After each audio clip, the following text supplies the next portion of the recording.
Let me just play this real quick. Does that make sense? Yes. That's why I say that. Okay, so so in the time that you're dating, that you're with him to 2009, are you still working for Mr. Epstein during that time? So it'd be true to say that Jeffrey tried very hard, Mr. Epstein tried very hard to keep me to working for him, because I mean, this is a complex operation. I'm not talking about anything untoward, just the sheer size of the projects. I'm talking about construction projects, the houses, the stuff. Hey, Chris, you know, the simplest way that I can answer your question, Chris, is simply by saying, let he without sin cast the first stone. So if you feel like you are sinless, right, then you go ahead and judge people in the world. If you feel like it's up to you to judge people in the world, then go ahead and judge people in the world. It's not up to me to tell you whether Diddy is innocent or not. Where's your moral compass stand, right? No matter what I say, it ain't gonna matter what I say, right? Because your moral compass, you should have an idea, you know, understanding of what's right and what's wrong. I shouldn't have to tell you what's right and what's wrong. I shouldn't have to tell you who's doing right and who's doing wrong. You have eyes. You are your own observer. Let the universe inside of you decide what is just, right?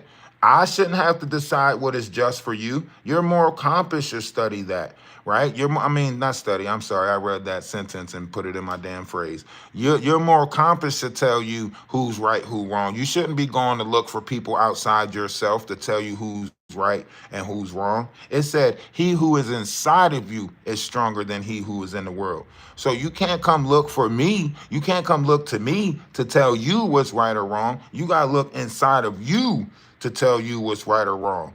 And don't try to go make other people feel fucked up about their self. You know what I mean?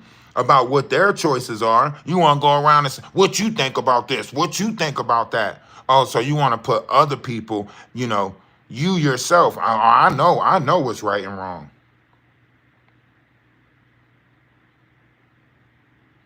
See?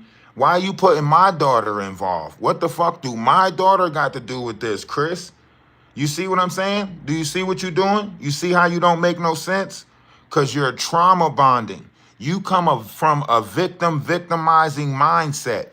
That's why you want somebody to think about their kids being in a situation, right? Because you're trying to play with feelings and emotions, right? So you want me to give you a response based on feelings and emotions if my kid was involved, right? Well, guess what? We're not going to even fathom that reality being true because my kid is not involved, Chris. Okay, so let's not even try to perpetrate that as a insinuation because then you make yourself look asinine and redundant. That means that you're changing the goalpost every chance you get, Chris. That means you're just in here doing word salad and circle talk to fuck with people's minds, right?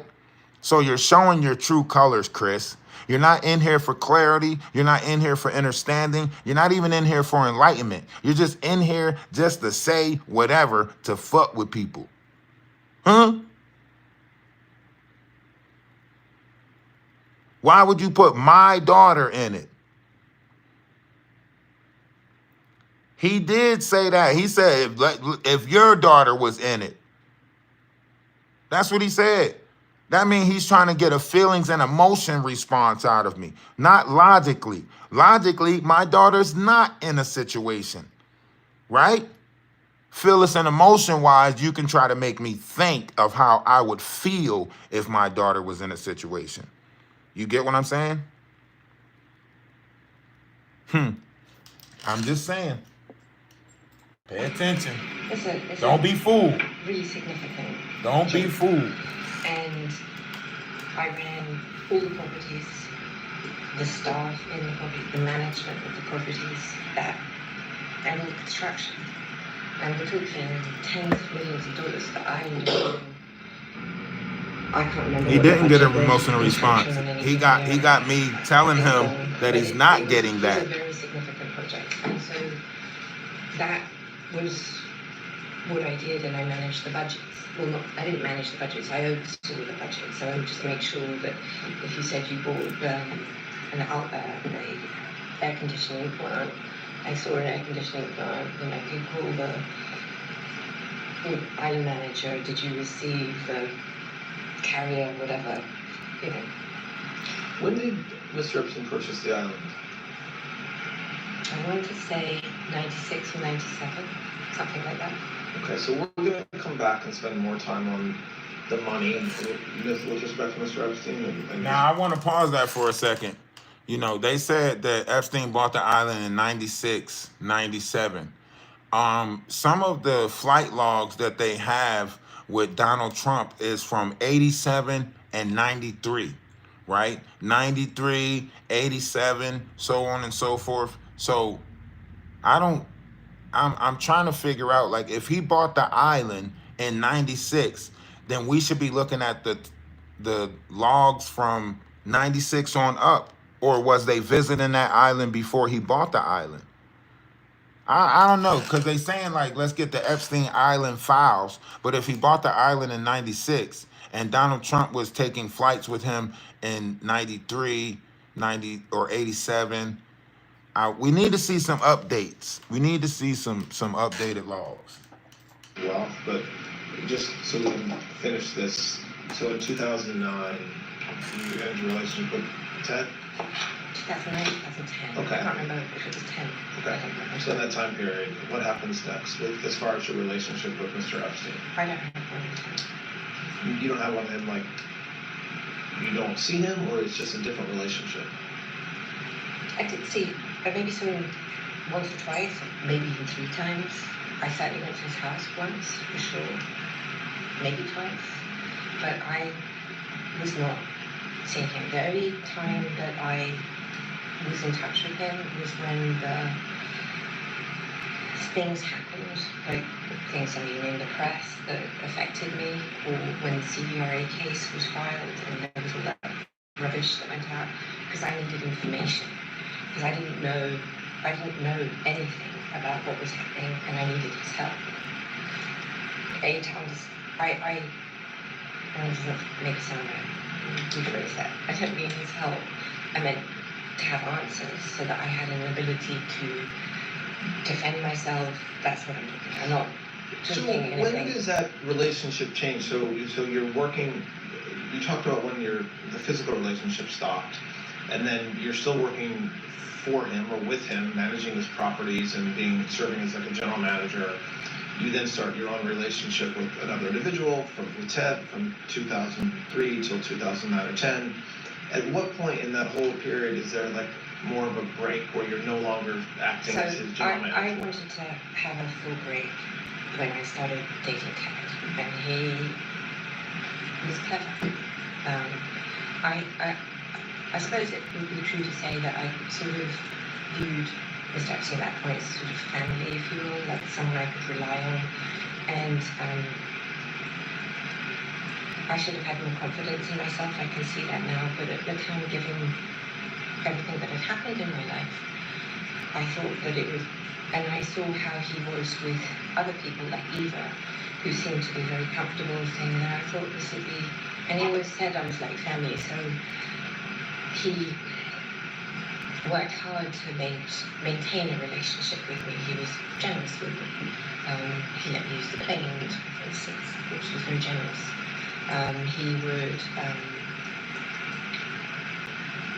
check in with my mum. Things that were meaningful to me in that time. And then, it may still not have worked, but that his mother, Paula, had been in a very serious car crash, and she had become sort of like a surrogate mother for me. Sort of because my mum wasn't there, I could look after her the way that I would.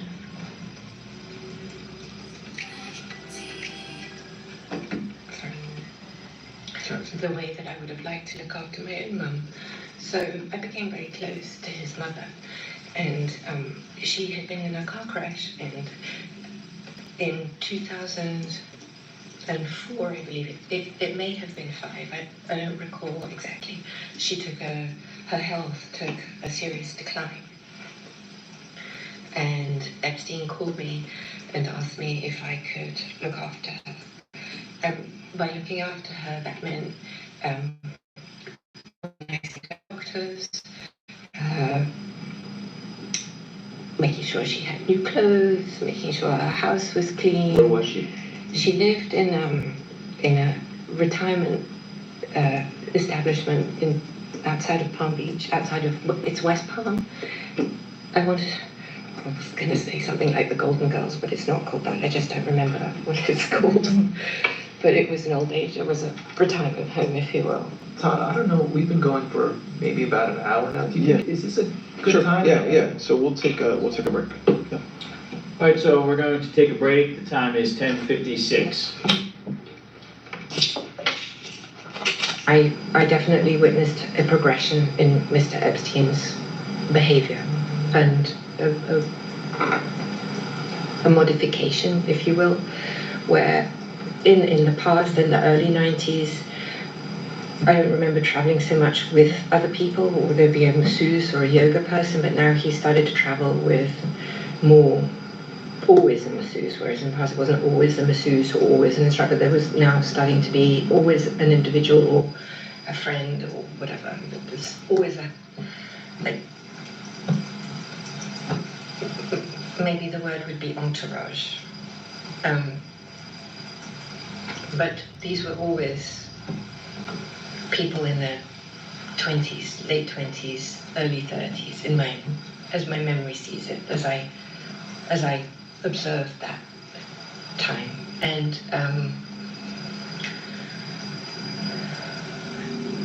he tasked me with finding a local masseuse for him in St. Thomas, because sometimes, even though I say he would always travel with an entourage, sometimes he didn't, and he wanted to have a massage locally. So I visited the spas that were local in St. Thomas and in St. John. And if I met someone, a man or a woman actually, because it was difficult to find somebody in St. Thomas, it's not exactly, So, and I did find a couple of people who would come, so that's how they came. Because also it was a schlep, so if you had somebody who came, it would be, you'd have to, boat ride and several hours. It wasn't just it's not like arriving with your massage table. I don't know how many islands it is. I know Krishan Rock was talking about getting an island, or she said, I got me an island, y'all. After that whole Tamar shit.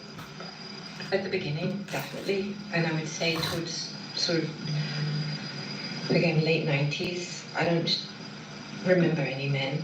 They were at the beginning, I think, in that towards the late 90s. I cannot think of any men. I only think of women. Did you? When you talk about entourage flying, right now we're talking about the island. Did you observe any sexual? I was going to say misconduct, but any sex at all whatsoever on the plane? Never on the plane.